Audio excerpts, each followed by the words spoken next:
Sir आपके पास आ रही हूँ, लेकिन उससे पहले क्योंकि पश्चिम बंगाल में अब अगले 2 घंटे के अंदर ये चुनाव प्रचार का शोर थम जाएगा और उससे पहले जो दिग्गजों ने अपनी ताकत झोंकी, उसमें अगर हम गृह मंत्री अमित शाह की बात करें तो गृह मंत्री अमित शाह ने इस पूरे इलेक्शन में जो सबसे बड़ा मुद्दा उठाया है वो घुसपैठियों का मुद्दा उठाया है।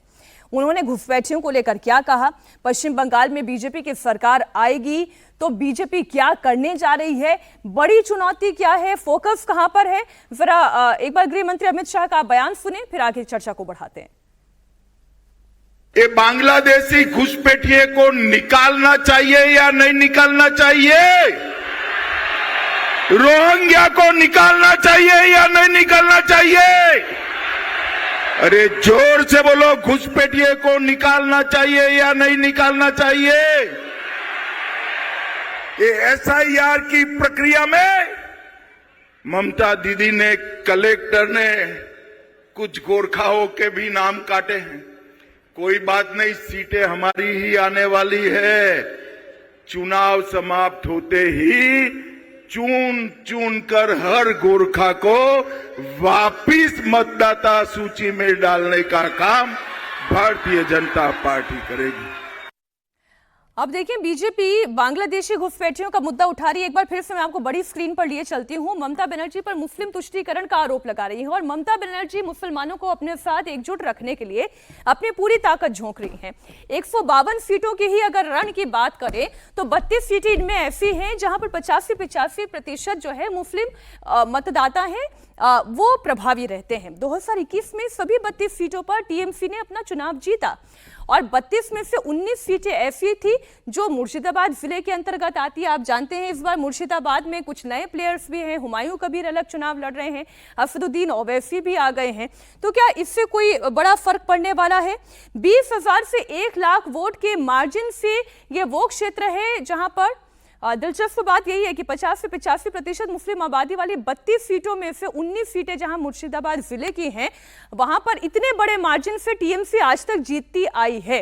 अब मुस्लिम आबादी की हमने बात रख दी, 17 सीटें ऐसी हैं जहां पर 30 से 50% मुस्लिम आबादी है, यहां पर 13 सीटें टीएमसी जीते, इसमें कोई आश्चर्य की बात नहीं है। बीजेपी 4 सीटें निकालकर मैनेज कर पाई है इस कॉन्टेस्ट को। 23 सीटों की बात करें जहां पर मुस्लिम आबादी मुर्शिदाबाद, मालदा जैसे या उत्तर दिनाजपुर जैसे जिलों के मुकाबले जहां पर कम है, वहां पर बीजेपी की परफॉर्मेंस टीएमसी के बराबर में दिखाई देती है, यानी कि 12 और 11 ये आप सीटों का आंकड़ा देख लें। ठीक उसी तरीके से 38 सीटें ऐसी हैं जहां पर मुस्लिम आबादी 10 से 20% है, वहां पर भी टीएमसी और बीजेपी की परफॉर्मेंस नेक एंड नेक दिखाई देती है, यानी कि 18 और 20। तो अब ये जो फैक्टर अभी हमने आपके सामने रखा है, ममता को सबसे ज्यादा खतरा इस वक्त मुर्शिदाबाद से ही सता रहा है, क्योंकि यहाँ उन्हीं के पार्टी के बागी विधायक हुमायूं कबीर हैं जो चुनाव लड़ रहे हैं। शास्त्री जी, मेरा आपसे सवाल यही है कि क्या मुर्शिदाबाद में कुछ इस बार पलटने जा रहा है? क्या खेल और तस्वीर कुछ अलग होने जा रही है? मीनाक्षी जी, आप मेरे पास आए और मुझसे भी आपने प्रश्न किया। मैं तीनों जो मेरे साथी हैं उनकी बात बहुत सीरियसनेस से सुन रहा था। आपका प्रश्न जो मुर्शिदाबाद के बारे में है, उस प्रश्न को उत्तर देते देते मैं 3 बातों को कहना चाहता हूं। पहली बात, ये धारणा कि ये एक कारक चुनाव है, उसके बारे में हमें थोड़ा सोचना चाहिए। क्या ये एक कारक चुनाव है कि क्या आप एक धर्म से आते हैं या दूसरे धर्म से आते हैं, उस आधार पे इस चुनाव में लोग वोट डाल रहे हैं? दूसरी बात, जहां पे अभी 2 दिन में चुनाव होने वाला है, आपके आंकड़े के अनुसार ये एक सीधा टक्कर है। यहाँ कोई तीसरा पक्ष कोई है ही नहीं। ये सीधा टक्कर टीएमसी और बीजेपी के बीच है। और जैसे आपने कहा, बीजेपी के लिए ये पहला राउंड जो होने वाला है बहुत महत्व का राउंड है। आप तीसरा फैक्टर यहाँ जो आपको ध्यान में रखना होगा वो ये है कि ये सत्ता विरोधी लहर जो काफी लोग बात कर रहे हैं, उसको छोड़ के एमएलए विरोधी लहर के बारे में हम बात नहीं कर रहे हैं। जहां पे एक एमएलए काफी बार जीत के आ रहा है, ये एंटी इनकम्बेंसी सरकार के बारे में केवल चर्चा करें या कैंडिडेट के बारे में चर्चा करें। सो ये तीनों फैक्टर्स को मैं इंक्लूड करूंगा जब आप मुर्शिदाबाद के बारे में बात करें। और अगर आप ये सभी फैक्टर्स को इंक्लूड करेंगे, आप देखेंगे कि एक बास्केट ऑफ फैक्टर्स है यहाँ जो डिसीजन करेंगे इस क्षेत्र का एक फैसला का, और उसे हमें ध्यान में रखना चाहिए। और ये धारणा कि ये एक कारक चुनाव है, उसके बारे में हमें थोड़ा सोचना पड़ेगा, क्योंकि इंग्लिश में कहूं तो वो बहुत ही सिंपलिस्टिक एनालिसिस हो जाएगा अगर हम एक कारक चुनाव इसको कहें। मैं तो सर आज कोशिश ये कर रही हूँ कि जितने भी एम फैक्टर हैं, चाहे वो मुस्लिम हो, महिला हो, मतवा हो, ममता हो, मोदी हो, इन सभी फैक्टर्स को थोड़ा सा हम जोड़ते चलें। लेकिन क्योंकि ये हिंदू मुस्लिम फैक्टर ही अपने आप में इतना बड़ा हो जाता है, अमिताभ जी मेरा इसलिए प्रश्न आपसे ये है कि ये जो दो डेटा मैं नए डेटा पढ़ रही हूँ, दर्शकों के सामने भी रख दूँ। 2016 से 2021 के चुनाव में हम ये देख रहे हैं कि मुस्लिम आबादी ममता बनर्जी के साथ बड़ी तेजी से जुड़ती चली गई। 2016 के चुनाव में जो 51% थी, 2019 में 70 और 2021 के चुनाव में आते आते 75% हो गई। वहीं हिंदुओं की आबादी आप देख रहे हैं तो वो 43% थी, 19 के चुनाव में वो 32% हुई और 2021 में उसमें थोड़ा सा सुधार हुआ, वो वापस 39% हुई। लेकिन बीजेपी के पास यही हिंदू वोटर की जो उनका प्रेम कह लें या हिंदुत्ववादी पॉलिटिक्स के प्रति उनका रुझान कह लें या नरेंद्र मोदी की छवि, आप उसमें कोई भी आप कारण गिना सकते हैं। 2016 में जब बीजेपी कोई बहुत बड़ा फैक्टर नहीं थी, पश्चिम बंगाल के चुनाव में 12% हिंदू आबादी उनके पीछे खड़ी थी। लेकिन आज 2021 का विधानसभा चुनाव का नतीजा ये कहता है कि ये बढ़कर 50% तक आ गया। लेकिन यहाँ पर मुकाबला अमिताभ जी 50-50 का तो नहीं है, ये मुकाबला जब 70 और 30 का आएगा हिंदुओं के मुकाबले भी, तब जाकर बीजेपी के लिए बात बनेगी। अमिताभ जी अपनी प्लीज वॉइस अनम्यूट कर लें। देखिए, राशिद जी भी कह रहे थे और संदीप सर भी जो बात कह रहे थे उसको समझना जरूरी है कि टीएमसी का वोट शेयर 48% है, उसमें से 24% सिर्फ मुस्लिम समाज से आता है, 24% हिंदू समाज से आता है। यानी उसका आधा वोट शेयर हिंदू समाज से आता है। जो आप भी बात कह रहे हैं कि लगभग 39% हिंदू कम्युनिटी भी टीएमसी को सपोर्ट करती है।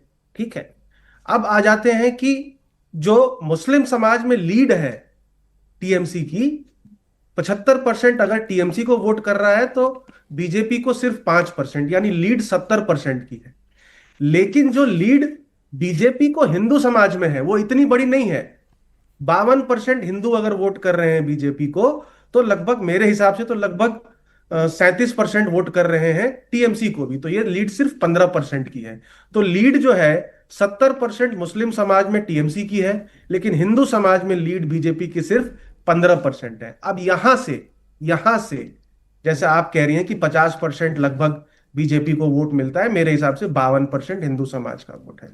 अब ये अगर 10% बढ़ जाता है, 10%, यानी अगर हिंदू समाज का वोट बीजेपी को 60 से 62% मिलता है इस बार, तो क्या होगा कि ये 10% का मतलब होता है 5% वोट शेयर, क्योंकि हिंदू समाज की आबादी 70% है और अगर टर्नआउट का भी इंपैक्ट हम थोड़ा ले लें, इसमें कम होता है मुस्लिम समाज से, तो लगभग 5% ऐड हो जाता है बीजेपी के वोट शेयर में और 5% कम हो जाता है टीएमसी के वोट शेयर से। दोनों का वोट शेयर 43% हो जाता है और यहां पर बीजेपी 150 से ऊपर सीटें आ सकती है। यानी हिंदू समाज का कंसोलिडेशन, फर्दर कंसोलिडेशन लगभग 7 से 10% का चाहिए बीजेपी को इस चुनाव को जीतने के लिए, क्योंकि हिंदू डोमिनेंट सीट्स में भी जो 182 सीट है हिंदू डोमिनेंट, उसमें भी टीएमसी की स्ट्राइक रेट 60% है। टीएमसी 109 सीटें जीती थी पिछली बार। बिल्कुल आप ठीक कह रहे हैं सर, आपका असेसमेंट बिल्कुल वो आंकड़ों के ही बिहाफ पर है और शायद इसलिए बीजेपी भी इन आंकड़ों को समझते हुए अपने जितने फायर ब्रांड हिंदुत्ववादी चेहरे हैं उनको मैदान में उतारा। वो हिमंता बिस्वा शर्मा हो, वो उत्तर प्रदेश के मुख्यमंत्री योगी आदित्यनाथ हो, उनका एक बयान आपको सुना देते हैं। ममता बनर्जी बंगाली नॉन बंगाली करती हैं। योगी आदित्यनाथ कह रहे हैं कि ममता बनर्जी यानी कि हिंदुओं की एकता का खतरा है। जो बटेंगे और कटेंगे वाला नारा उत्तर प्रदेश में चला, कुछ उसी तरीके की बात पश्चिम बंगाल में भी चली। बीजेपी हिंदू एकता की हुंकार भर रही है। क्या कहा उत्तर प्रदेश के मुख्यमंत्री योगी आदित्यनाथ ने बंगाल में, वो आपको सुनाते हैं।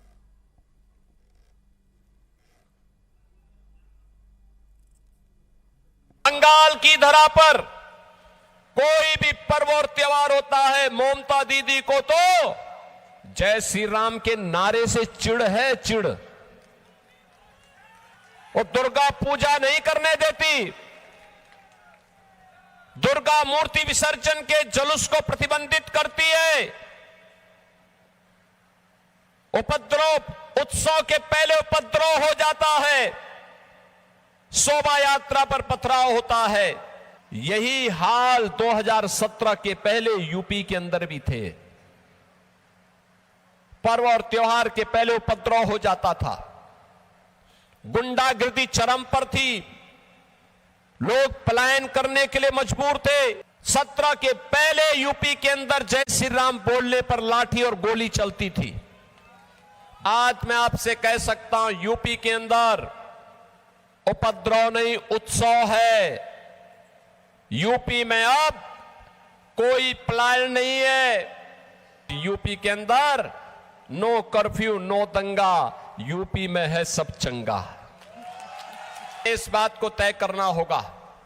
बंगाल की धरती पर गौ माता को कटने नहीं देंगे और बंगाल की धरा पर हिंदुओं को बंटने नहीं देंगे।